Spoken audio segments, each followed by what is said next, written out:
miras y el universo de tus ojos me lo cuenta todo. Me hablas y me preguntas al oído si te quiero un poco. Me abrazas y tus palabras son: ¿qué pasará mañana cuando te hayas ido?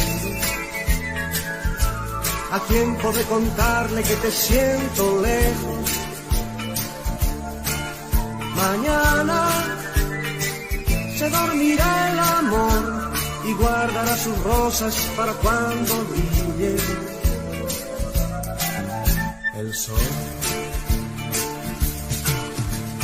Yo te diré, temblando la voz, el tiempo va deprisa y ese día que soñamos vendrá.